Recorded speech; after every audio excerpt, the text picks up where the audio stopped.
আমরা আজকে English writing skill video চ্যানেলে অষ্টম শ্রেণীর চ্যাপ্টার 9-এ আছি। 9.3.4, 9.4.1 এবং 9.4.2 এর উত্তর দেখব আজকে আমরা। রাইটিং ডিফারেন্টলি, এটা হচ্ছে এই চ্যাপ্টারের নাম। 9.3.4 এ কী করতে বলছে একটু দেখি আমরা। Read the following three texts. Now works in groups and identify the features or characteristics of three types of writing. Next, write them in the following table. One is done for you. নিচে তিনটি প্রবন্ধ পড়ো, এখন দলবদ্ধভাবে কাজ করো এবং তিন ধরনের লেখার বৈশিষ্ট্যগুলি চিহ্নিত করো। এরপর সেগুলো নিচের টেবিলে লেখো। একটি তোমার জন্য করে দেওয়া হয়েছে। Text A. Adrita wanted to read something over the weekend. Adrita সপ্তাহ শেষে কিছু পড়তে চেয়েছিল। She decided to borrow a book from the Harry Potter series. Say Harry Potter series থেকে একটি বই ধার করার সিদ্ধান্ত নেয়। She went to inside the school library. Say school লাইব্রেরির ভিতরে ঢুকলো। She asked the librarian if she could borrow a copy. সে গ্রন্থাগারিককে জিজ্ঞেস করেছিল যে সে একটি কপি ধার করতে পারে কিনা। লাইব্রেরিয়ানকে জিজ্ঞেস করছে সে একটা বই ধার করতে পারবে কিনা। The librarian told her that there was only one copy and it was on loan. গ্রন্থাগারিক তাকে বলেছিল যে কেবল একটি কপি রয়েছে এবং এটি পড়তে একজন নিয়ে গেছে। She was disappointed. সে খুব হতাশ হলো। The librarian asked if she would like to borrow a graphic novel instead. গ্রন্থাগারিক জিজ্ঞেস করছিল যে সেটার পরিবর্তে একটা গ্রাফিক বা ছবির চিত্রের উপন্যাস ধার করতে চায় কিনা। There was a copy of Just One Wish by Shelley Ripin. Shelley Ripin-এর Just One Wish-এর একটি কপি ছিল। Adrita had never read a graphic novel before. Adrita এর আগে কখনো গ্রাফিক উপন্যাস পড়েনি। She asked the librarian what the book was about. তিনি গ্রন্থাগারিককে জিজ্ঞেস করছিলেন যে বইটি কি সম্পর্কে। The librarian said that it was about understanding cultural differences. গ্রন্থাগারিক বলেছিলেন যে এটি সাংস্কৃতিক পার্থক্য বোঝার বিষয়ে লেখা। Adrita was interested and requested to borrow the book. Adrita আগ্রহী হয় এবং বইটি ধার দেওয়ার জন্য অনুরোধ করে। তো আমরা জাস্ট ওয়ান উইশ শেলি রিপিনের বইয়ের একটা ছবি কাভার পেজটা দেখতে পাচ্ছি এখানে। টেক্সট বিতে আসি আমরা। এখানে একটা ছবিতে দেখতে পাচ্ছি এখানে ছোট নদীর মতো একটা লাইন গেছে, সাথে রাস্তা পার হওয়ার মতো কিছু পাথর আছে ওই নদীর উপর দিয়ে, আর দুই পাশে একটু পাহাড়ি এলাকা মনে হচ্ছে। আমরা একটু লেখাটা পড়ে দেখি। In the late summer of that year, সেই বছরের গ্রীষ্মের শেষের দিকে, we lived in a house in a village that looked across the river and the plain to the mountain.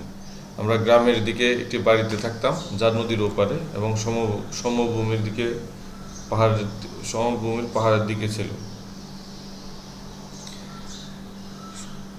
ওকে, তারপরে হচ্ছে in the bed of the river there were pebbles and boulders, dry and white in the sun, and the water was clear and swiftly moving and blue in the channels.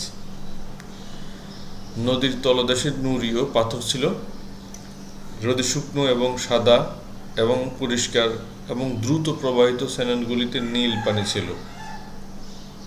Troops went by the house and down the road and dust the raised powdered leaves of the trees.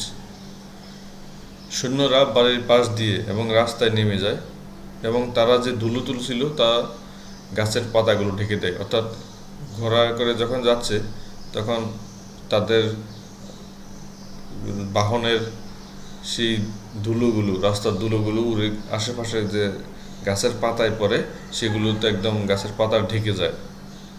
The trunks of the trees too were dusty and leaves fell early that year.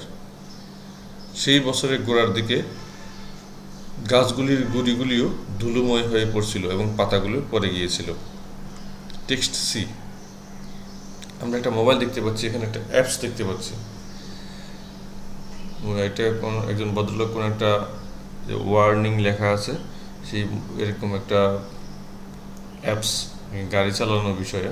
আমরা একটু দেখি লেখা কি আছে এখানে। Turning to possible solutions, it would be helpful to see joint initiative between authorities and mobile phone producers to raise public awareness of this risk.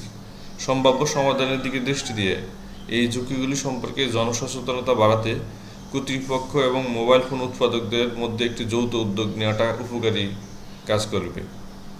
Such a program could take many forms, ranging from advertising to dedicated classes in schools and colleges, and could be aimed at both the problem of accidents and unsociable nature of excessive device uses, which would make it very cost effective. এই ধরনের কর্মসূচি বিভিন্ন রূপ নিতে পারে, যেমন বিজ্ঞাপন থেকে শুরু করে স্কুল কলেজগুলিতে এই বিষয়ে ক্লাস নেওয়া পর্যন্ত। দুর্ঘটনার সমস্যা ও অত্যধিক ডিভাইস ব্যবহারের অসংলগ্ন প্রকৃতি দুটি বিষয়ে লক্ষ্য করা যেতে পারে, যা খুব খরচ সাশ্রয়ী করে তুলবে। মানে আমরা দেখতে পাচ্ছি এখানে মাত্র 2টা লাইন আছে, দেখো 2টা ফুল স্টপ আছে, তার মানে 2টা লাইন আছে, কিন্তু অনেক বড় বড় করে একটা line. A further solution may be to install warning mechanism on these devices.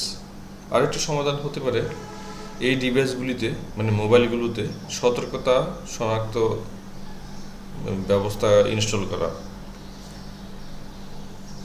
যা ট্রাফিক বা বাধা কখন কাছাকাছি আছে তা শনাক্ত করে, যাতে ব্যবহারকারী সহজে অন্ধের মতো বিপদে না পড়ে। Such systems already exist in cars to alert drivers to impending trouble or the need to change direction. চালকদের আসন্ন সমস্যা বা দিক পরিবর্তন করার প্রয়োজনীয়তা সম্পর্কে সতর্ক করার জন্য গাড়িগুলিতে ইতিমধ্যে এই ধরনের ব্যবস্থা রয়েছে। Overall the dangers in this situation are both physical and social. সামগ্রিকভাবে এই পরিস্থিতির বিপদগুলি শারীরিক এবং সামাজিক উভয়ই। Potential remedies may involve better education and also enhanced danger detection along the lines already used successfully in motor vehicles.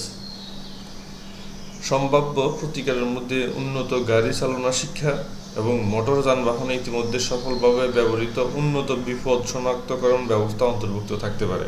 অর্থাৎ এখানে এটা বলা হচ্ছে, এটা বর্ণনা দেওয়া আছে। বর্ণনাটা হচ্ছে একটা মোবাইলে কিভাবে অ্যাপস ব্যবহার করে আগে থেকে জানতে পারে যে কোথায় কখন কি সমস্যা পড়তে পারে, কোথায় ট্রাফিক জ্যাম আছে, কোথায় অলরেডি মানে একটা সড়ক দুর্ঘটনা ঘটার সম্ভাবনা আছে। বিভিন্ন রকম এখন অত্যাধুনিক অ্যাপস ব্যবহার করা হচ্ছে, সেগুলোতে কথা বলা হচ্ছে মোবাইলে ইনস্টল করার বিষয়ে সতর্কতা স্বরূপ।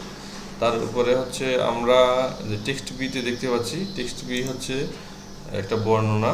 সৈনিকরা একটা খাল পার হয়ে যাচ্ছে, পাহাড়ি রাস্তার, মানে যেখানে আছে সমভূমি আছে, পাহাড়ও আছে, আবার ওখানে সৈনিকদেরকে আমরা দেখতে পাচ্ছি তারা পাথরের উপর দিয়ে নদী বা খালটা পার হয়ে যাচ্ছে, এই বর্ণনাটা দেওয়া আছে। তার উপরে দেখলাম যে আদ্রিতার নামে একজন মেয়ে একটা বই ধার করার বিষয়ে চেষ্টা করছে, কিন্তু সেই বইটা অলরেডি নেই। হ্যারি পটার সিরিজের বই, এখন সে সেলি রিপিনের একটা বই নিয়ে অলরেডি ধার করে লাইব্রেরি থেকে নিয়ে যাচ্ছে। আমরা 3টা এখানে বর্ণনা পেলাম।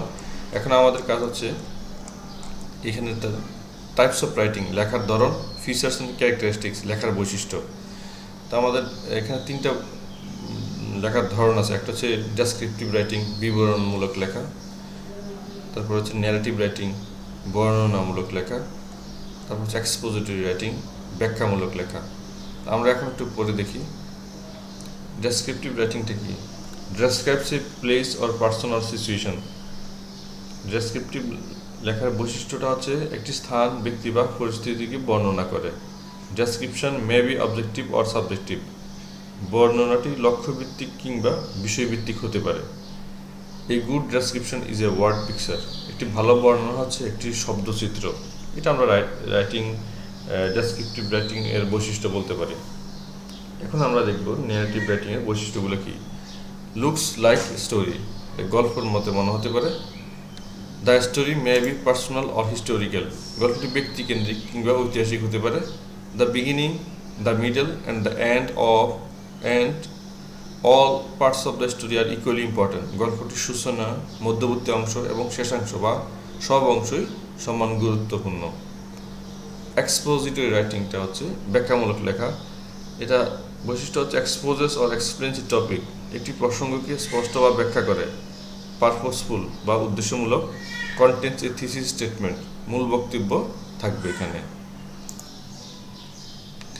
9.4.1 ফর্মাল অ্যান্ড ইনফর্মাল রাইটিং, আনুষ্ঠানিক ও অনানুষ্ঠানিক লেখা। এখন আমরা পড়ব, you have learned in the previous experiences that a text may be formal or informal depending on situation or পারপোসেস।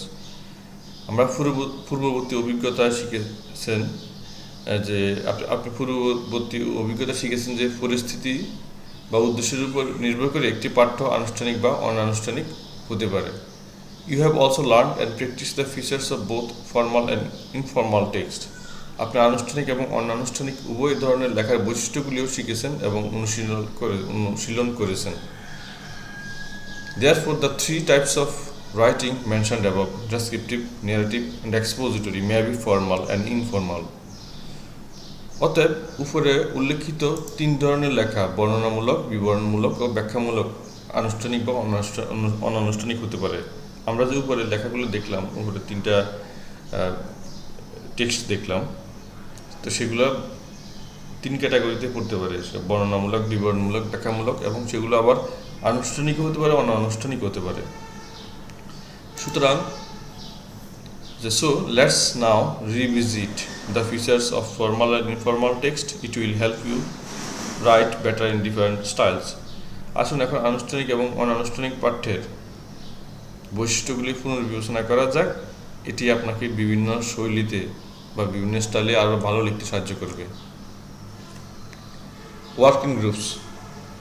Read the text title, The Habit of Reading, again in activity 9.3.2 and answer the following questions. দলবদ্ধভাবে কাজ করুন। 9.3.2 অধ্যায়ে পড়ার অভ্যাস শিরোনামের পাঠ্যটি আবার পড়ুন এবং নিম্নলিখিত প্রশ্নের উত্তর দিন। যে আমরা পড়ার অভ্যাস একটা ছিল, বড় প্যাসেজ ছিল, সেটা আমরা ওখানে দেখছিলাম যে পড়ার অভ্যাস গঠনটা মানুষকে কীভাবে সাহায্য করে, সেটা আবার পড়তে বলেছে।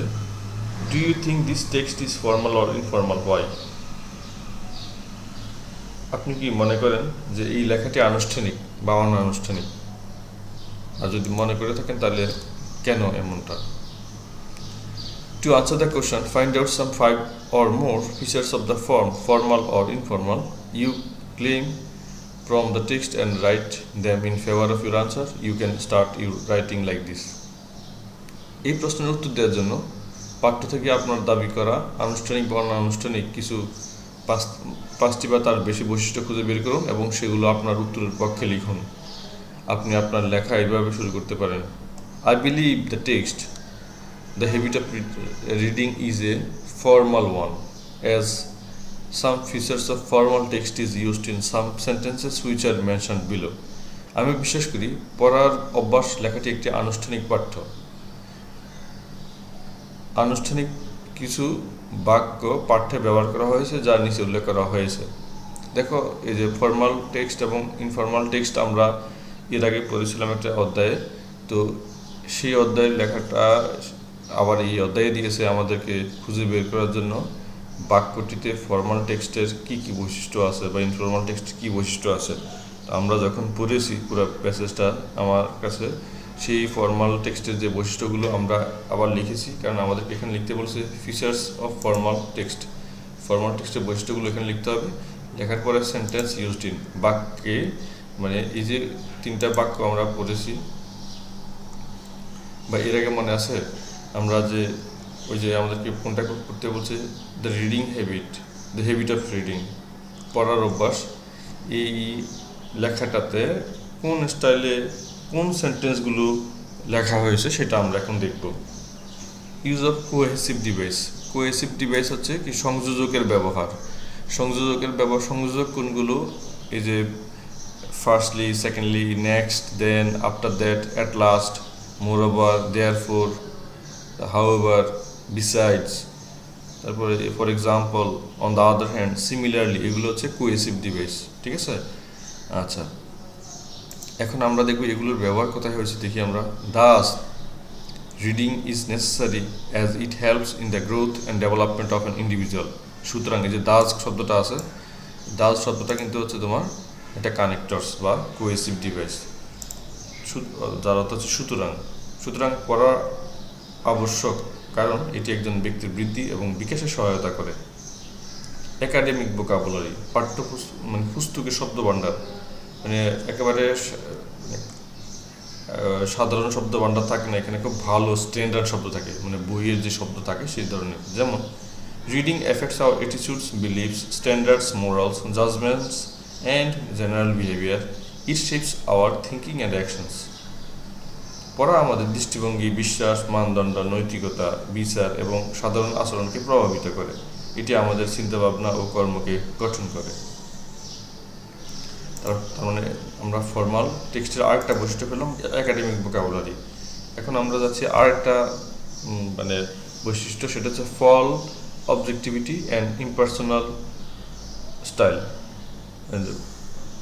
সরি, এটা ফল না, এটা হবে ফুল অবজেক্টিভিটি।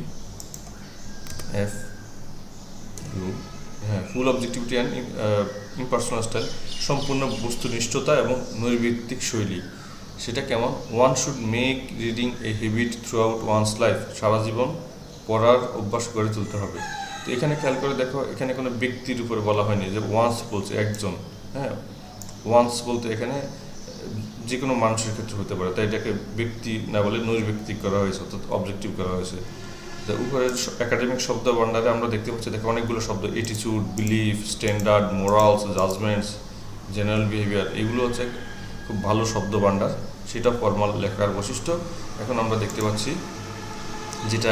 সেগুলো যে ফুল অবজেক্টিভিটি থাকবে, ইম্পার্সোনাল স্টাইল থাকবে, এটাও কিন্তু ফর্মাল লেখার বৈশিষ্ট্য। Use of passive voice, passive ভয়েসের ব্যবহার।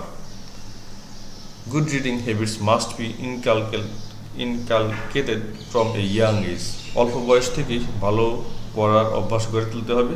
Children are filled with immense curiosity to know about everything. শিশুরা সব কিছু সম্পর্কে জানার জন্য অসীম কৌতূহলে পরিপূর্ণ হয়। এখানে খেয়াল করে দেখা যায় যে মাস্ট বি ইনকালকেটেড, এই মাস্ট বি ইনকালকেটেড এই অংশটুকু হচ্ছে প্যাসিভ ভয়েস, অর্থাৎ টু বি ভার্বের পরে মূল ভার্বের ফার্স্ট পার্টিসিপল থাকলে সেটা হচ্ছে প্যাসিভ ভয়েস হয়। মাস্ট বি, এটা টু বি ভার্ব, মানে মাস্ট আর মডেল অক্সিলারি, কিন্তু যখন বি যোগ হলো এটা টু বি ভার্বের টু বি ভার্ব হয়ে গেছে। এখন টু বি ভার্বের পর মূল ভার্বের ফার্স্ট পার্টিসিপল হলে এটা প্যাসিভ ভয়েস হয়। আবার children are filled with, are filled, এটা হচ্ছে প্যাসিভ ভয়েস। কীভাবে বুঝলাম? এই যে আরটা হচ্ছে টু বি ভার্ব, এরপরে ফিল্ড কথাটা আছে, এটা হচ্ছে মূল ভার্বের ফার্স্ট পার্টিসিপল, সেই কারণে এটাও প্যাসিভ ভয়েস। আচ্ছা, লং সেন্টেন্সে আসো। লং সেন্টেন্স দীর্ঘ বাক্য হয়, মানে ফর্মাল লেখার বৈশিষ্ট্য একটু দীর্ঘ হয়। কেমন? The purpose of reading are to search for information, learn from text, integrate ideas, right, evaluate text and for general comprehension. পড়ার উদ্দেশ্য হলো তথ্য অনুসন্ধান করা, পাঠ্য থেকে শেখা ধারণাগুলিকে একীভূত করা, লেখা, পাঠ্য মূল্যায়ন, সাধারণ উপলব্ধির জন্য। Okay, in the end share your group findings with the whole class. শেষ পর্যন্ত আপনার দলের অনুসন্ধানগুলো পুরো ক্লাসের সঙ্গে ভাগ করে নিন। 9.4.2 look at the following illustrations. নিচের চিত্রগুলো দেখুন। Now write 3 text based on the illustrations. এখন চিত্রের উপর ভিত্তি করে 3টি লেখা লিখুন। In each text write 8 to 10 sentences. প্রতিটি পাঠ্যে 8 থেকে 10টি করে বাক্য লিখুন। আচ্ছা, আমরা ছবি দেখতে পাচ্ছি, এখানে একজন শিক্ষক স্টুডেন্টদের সাথে কথা বলছে বা একটা প্ল্যান নিয়ে আলোচনা করছে। 2 নম্বর ছবি দেখতে পাচ্ছি, এটা একজন নাচ পরিবেশন করছে।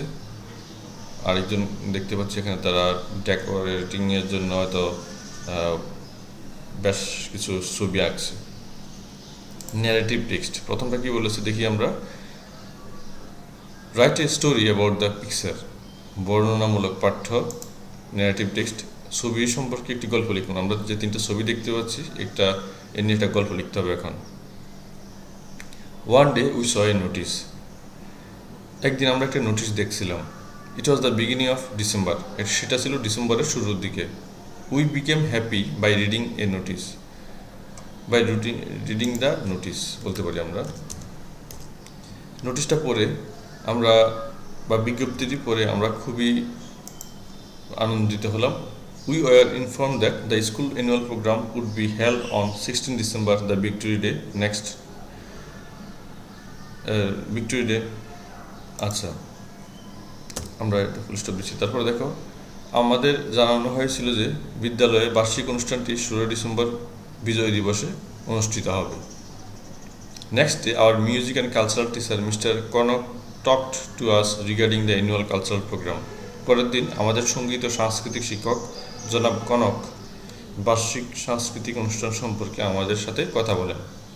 We were inspired to enlist our names to participate in different events such as music, collage, drawing, dancing in one-act drama. আমরা সঙ্গীত, কোলাজ, অঙ্কন, একক অভিনয়, নাচের মতো বিভিন্ন বিষয়ে অনুষ্ঠানে অংশ নেওয়ার জন্য আমাদের নাম তালিকাভুক্ত করতে অনুপ্রাণিত হয়েছিলাম। Ruba started practicing music and dance about the contribution of our freedom fighters for the independence of the country. দেশের স্বাধীনতার জন্য আমাদের মুক্তিযোদ্ধাদের অবদান সম্পর্কে রুবার সঙ্গীত ও নৃত্য অনুশীলন শুরু করে, যেহেতু এটা 16 ডিসেম্বর অনুষ্ঠিত হবে সে কারণে। Finally the long waited day came. অবশেষে সেই বহুল প্রতীক্ষিত দিন এলো।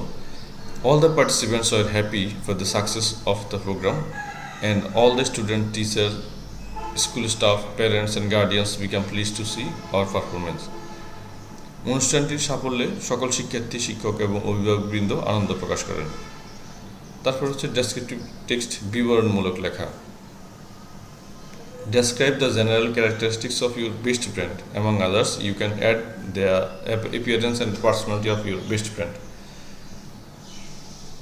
অন্য অনেকের মধ্যে তোমার ভালো বন্ধুর সাধারণ বৈশিষ্ট্যগুলো আলোচনা করো, বর্ণনা করো। তুমি তোমার ভালো বন্ধুর চেহারা এবং ব্যক্তিত্ব যোগ করতে পারো এখানে। আনসারটা হচ্ছে Tanvir is my best friend. Tanvir আমার সবচেয়ে ভালো বন্ধু। We read in the same class and school. আমরা একই ক্লাস এবং স্কুলে পড়ি। He looks very smart and has good health. তাকে দেখতে খুব বুদ্ধিমান মনে হয় এবং তার স্বাস্থ্য খুব ভালো মনে হয়। তার স্বাস্থ্য খুব ভালো। তারপর হচ্ছে he is neither too tall not too short. সে খুব লম্বা বা খুব ছোট নয়। He is energetic, talented and well disciplined. সে খুব উদ্যমী, প্রতিভাবান এবং সুশৃঙ্খল। তারপর হচ্ছে I have never seen him to come to school late. ওকে কখনো স্কুলে দেরিতে আসতে দেখিনি। During school holidays he goes for cycling with me and play cricket. স্কুলের ছুটিতে সে আমার সঙ্গে সাইকেল চালাতে যায় এবং ক্রিকেট খেলে। My best friend Tanvir is always there for me whenever I need him. আমার সবচেয়ে ভালো বন্ধু তানবীর সবসময় আমার পাশে থাকে যখনই আমার তাকে প্রয়োজন হয়। We have shared so many experiences together and have memories of A life time. আমরা একসঙ্গে অনেক অভিজ্ঞতা ভাগ করে নিয়েছি এবং আমাদের জীবনে অনেক স্মৃতি রয়েছে। এটা আমরা বর্ণনা দিলাম হচ্ছে বন্ধুর ডেসক্রিপটিভ লেখার। হ্যাঁ, প্রথমটা ছিল দেখো ন্যারেটিভ লেখার একটা বৈশিষ্ট্য মানে অনুযায়ী এটা বর্ণনামূলক লেখা লিখতে বললো। কিছু ছবি দিয়েছে, ছবিটা আমরা 3টা ছবি দিয়েছে, ছবিটা বর্ণনা করে একটা গল্প লিখলাম। এখন 2 নম্বরটাতে আমরা করলাম কি ডিসক্রিপটিভ বর্ণনা। এখানে একটা বন্ধুর বর্ণনা দিলাম, একটা বন্ধুর সম্পর্কে। 3 নম্বরটাতে আমাদেরকে লিখতে হচ্ছে একটা ব্যাখ্যামূলক লেখা। এটা হচ্ছে expository writing. Write on the importance of friendship, the effect of good and bad friends on your life. ব্যাখ্যামূলক লেখাটা হচ্ছে বন্ধুত্বের গুরুত্ব এবং আপনার জীবনে ভালো এবং খারাপ বন্ধুত্বের প্রভাব সম্পর্কে লিখুন। এর আনসারটা হচ্ছে we know that friends are the most important people in life. আমরা জানি বন্ধুরা জীবনের সবচেয়ে গুরুত্বপূর্ণ ব্যক্তি। What ever we can not share with our relatives we can easily share that with our friends. যা আমরা আমাদের আত্মীয়দের সঙ্গে ভাগ করে নিতে পারি না, তা আমরা সহজেই আমাদের বন্ধুদের সঙ্গে ভাগ করে নিতে পারি। Friends can help us celebrate good Times and provide support during bad Times. বন্ধুরা আমাদের ভালো সময় উদযাপন করতে এবং খারাপ সময় সাহায্য করতে পারে। Good friends always come forward to overcome our difficult situations. বন্ধুরা আমাদের ভালো সময় উদযাপন করতে এবং খারাপ সময় সাহায্য করতে পারে। ভালো বন্ধুরা সবসময় আমাদের কঠিন পরিস্থিতি কাটিয়ে উঠতে এগিয়ে আসে। They stop us from anything bad. তারা আমাদের খারাপ কিছু থেকে বিরত রাখে। On the other hand our best friends our bad friends are not true friends. অন্যদিকে খারাপ বন্ধুরা সত্যিকারের বন্ধু নয়। They pretend to be good friends. তারা ভালো বন্ধু হওয়ার ভান করে। They never hesitate to misguide us. তারা আমাদের বিভ্রান্ত করতে কখনো দ্বিধা করে না। Some are toxic and stressful. কিছু কিছু বন্ধুত্ব বিষাক্ত এবং চাপ তৈরিকারী, মানসিক চাপ তৈরি করে তারা। A bad friend can be many things, but typically they lead to mental and emotional fatigue or a lack of general well-being. একজন খারাপ বন্ধু অনেক কিছু হতে পারে, তবে সাধারণত তারা মানসিক ক্লান্তি বা সাধারণ অসুস্থতার দিকে পরিচালিত করে। We should keep ourselves away from them. তাদের থেকে আমাদেরকে দূরে থাকতে হবে। However it is important to nurture good friendship always. তবে সবসময় ভালো বন্ধুত্ব গড়ে তোলা অনেক গুরুত্বপূর্ণ। প্রিয় শিক্ষার্থীরা, আমরা ক্লাসের শেষ দিকে চলে আসলাম। যদি চ্যানেলটিতে নতুন হয়ে থাকো তাহলে চ্যানেলটি ক্লাসটা ভালো লেগে থাকলে চ্যানেলটা সাবস্ক্রাইব করবে এবং বন্ধুদের সাথে শেয়ার করবে। কারো কোনো মতামত থাকলে কমেন্ট করে জানাতে পারো। ধন্যবাদ। খুদা হাফেজ। আসসালামু আলাইকুম।